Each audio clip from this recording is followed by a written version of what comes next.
السلام عليكم ورحمة الله وبركاته.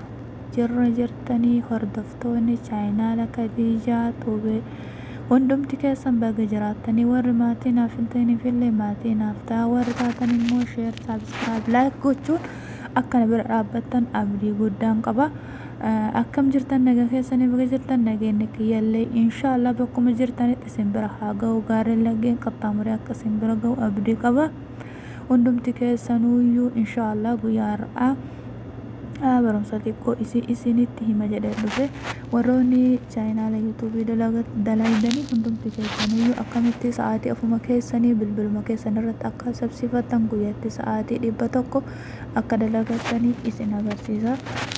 Obboleeyyan kiyya yuutuubii keessan keessa galtanii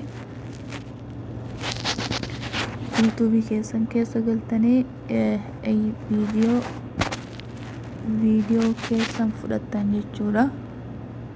Video keessan fudhattanii ammaan qophii godhe video fudhachaa jira. Maaleesh baay'inaan juwaalikiyya arabiirra jira waan ta'eef naan folchaa saniin jedha. Kan video qophii godhe fudhadhe ammaan as akka yuutuubii keessa akkanumatti ba'a jechuudha. Amma gara giigoolii seenaa jechuudha. Kuni giigooleedha. Gara giigoolee seenaa. Giigoolii keessa dhaqee Giigoolee keessa dhaqee VOC'n jedhee barreeffadha. VOC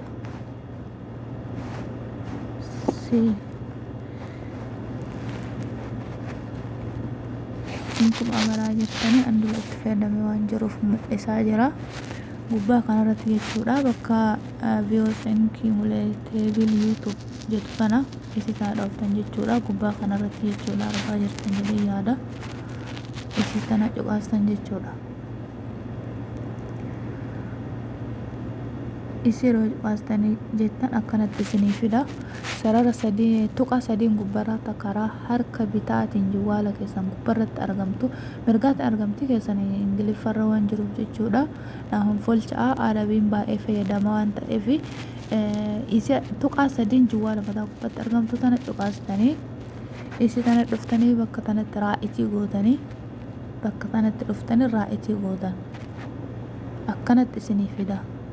Dhuftanii immoo asitti bakka ida'uu kana dhooftanii baay'inaan immoo nama kompiitaraatiitu itti fayyadamaa juwaala keessanitti illee immoo fayyadamuu dandeettanii isiniin jedha. Bakka ida'uu tana tolchanii bakka ida'uu tana hojjetan kun akkanatti isinii ba'a. Viidiyoo dura yuutuubii irraa fudhattanii dhuftaniin sanii asitti yoo isin gadi qabdan koppiin isinii ba'a jechuudha. Koppiin isin dura fudhattanii dhuftan suni maaleesh dhiifama ani arabitti waan baay'ee fayyadamuuf jechuudha. Waan arabii irraa beekuuf isumatti fayyadama waan ta'eef asitti isin gatuudhaan viidiyoon keessan kun akkanatti isinii ba'a. Kunoo viidiyoon kee asitti naa ba'ee jira. Viidiyoon kee kun amma hin dalaga jechuudha. Ammallee viidiyoo hafee bakka ida'uu kana tuqee baafadha jechuudha. Viidiyoo kana ammas akkasi kanatti gadi qabee kunoo ammas viidiyoon kee kunis ni dalaga jechuudha. Ammallee deebi'ee bakkuma ida'uu kana tuqaa. Ammallee viidiyoo kan koppii godhadha jechuudha. Viidiyoo kan ammas koppii godhadha. Kun akkuma argitanii viidiyoo 10 jechuudha. Viidiyoo keessan kana koppii gootanii bakka 10tti daleessifachuu dandeettan jechuudha. Isa kana cuqaastanii koppiin viidiyoon keessan yuutuubii keessan keessa galtanii kan ammallee ta'ee ka fedhi jechuudha. Fuutanii achi keessaa koppii godhatanii asii fidanii kun viidiyoon kun 4 koppii godhe jechuudha. Marri isaatu ni dalaga jechuudha bakka tokko. Akkasumatti guyyatti sa'aatii 100 ol haasofsiifachuu akka dandeettanii ammallee kun ka shanafallee in dalaga. Ammallee mootu koppii godhatanii isinii galee ammas kunis ni dalaga. Akkatti koppii godhatanii dhaabataa cuqata jechuudha. Akkana dalagu gootanii ammallee bakka ida'uu tana gattuu hixanii kun ammallee paste YouTube or vis or kan jettu tana dhooftanii dhiifama naaf folcha'a.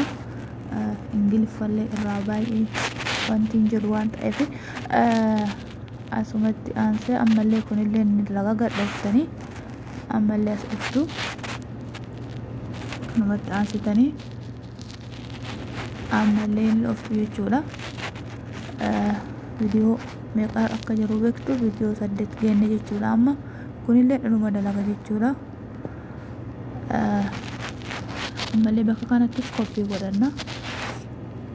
Dhuma dalaga jechuudha innillee kan dhoftan jechuudha. Isin dhoftan ibsanii callisaa gadi dhoftanii akka dalagu waccu kaaftan jechuudha. Ammallee ka kurnaffaa ni dhofna jechuudha. Haga sadhata rumbo dalaguu hin danda'u. Kun akkuma argaa jirtan isin immoo akka juwaalee keessanis isin harkaan inni akka bilbila keessan isin harkaan dadhabne 5 illee dalisiifattanii baay'ee gaarii tokko tura. Garuu guyyaatti sa'aatii 50 ol sa'aatii 100 dalisiifachuu akka dandeettanii isin hima jechuudha. Karuma kanatti aansee chaanaala kiyyaa share subscribe like gochuun akka nama dhaabattan koomentii waan isin dhibee akkanaaf kennitan kabajaan jaalalaan isin gaafadha. Hundumti keessanuu akka irraa fayyadamtanii abdii guddaan qaba jechuudha. Kanumatti aansee ammallee mootiyyuu akkanumatti isa kana dhiiftanii biraa baatanii inni kun gubbaa xaduu isinii dalaguu waan biraallee dalagachuu dandeettan fakkeenya koo barbaadan jechuudha.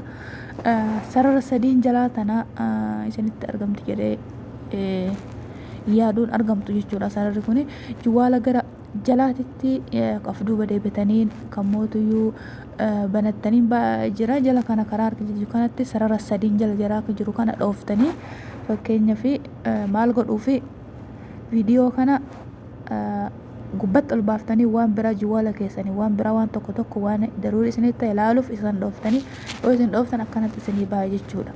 Yoo akkanatti isinii bahe dhooftanii bakka giigool jedhu tana yeroo takka cuqaaftanii asitti dhiifamaan hanfolcha'aa juwaalee kiyyaa arabiin waan irraa beekuuf hunda isaa arabiin fayyadama.